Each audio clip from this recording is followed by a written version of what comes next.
Puntuali, eccoci con l'informazione di Media 24, ben ritrovati con il telegiornale. Rientriamo in studio, Raffaele Padrone, dirigente sindacale dell'FSP Polizia di Stato, grazie per essere in nostra compagnia, lo troviamo video collegato da Pordenone. Grazie a voi, buonasera. Dunque si parla delle operazioni chiaramente antidroga, in questo caso come abbiamo sentito dal servizio della Guardia di Finanza di Venezia, ma è chiaro che il tema è stringente anche per il territorio del Porto Gurarese e del Pordenonese stesso, con diverse operazioni, quella della questura di Pordenone ieri in ambito scolastico.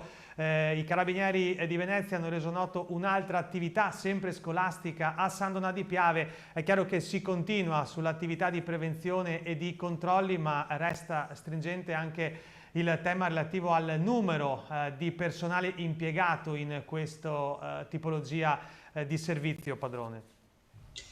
Sì, tocchiamo un tasto che è molto delicato, quello della droga.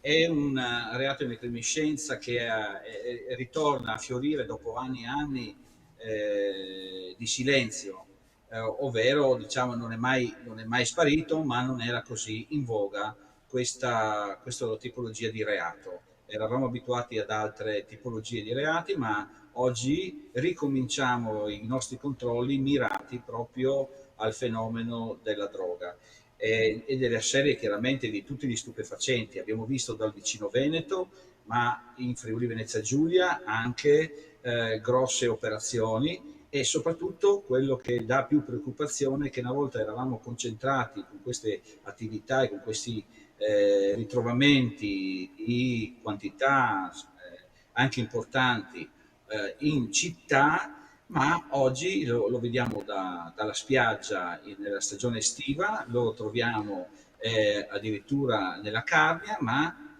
lo troviamo, ripeto, anche nelle scuole.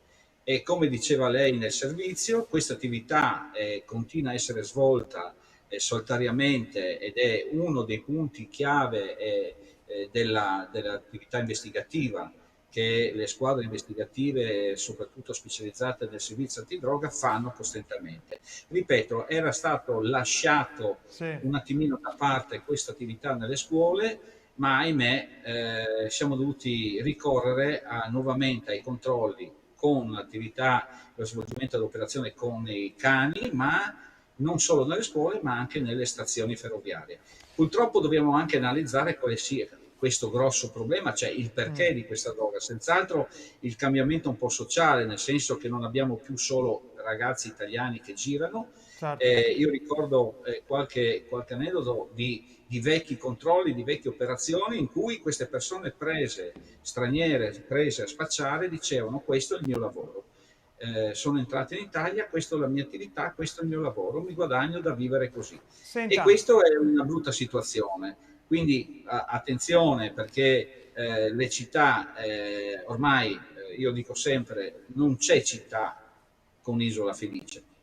chiaro. Senta, 40 secondi perché altro tema è quello relativo ai furti con il cambiamento dell'ora solare, il classico ovviamente tema riguardante questo e secondo quanto insomma trapela ci sono diverse operazioni fatte anche nei giorni scorsi dalle forze dell'ordine. Ecco, altro tema questo relativamente proprio alla presenza costante delle forze dell'ordine. Su questo cosa può dirci? Beh, io 40 secondi veramente sono pochi, ma voglio accelerare dicendo che effettivamente, come dice lei, con questa situazione dei comuni che si è venuta a creare, cioè quello di spegnere le luci per poter risparmiare qualche euro, qualche forse decine di migliaia di euro durante l'anno, ecco che con l'arrivo del cambio solare, quindi l'ora solare diminuisce e noi già alle 5, alle 6 cominciamo i nostri interventi nelle case dove purtroppo si sono verificati durante la giornata dei furti. C'è stato anche qui un'escalation, soprattutto nel Pordenonese.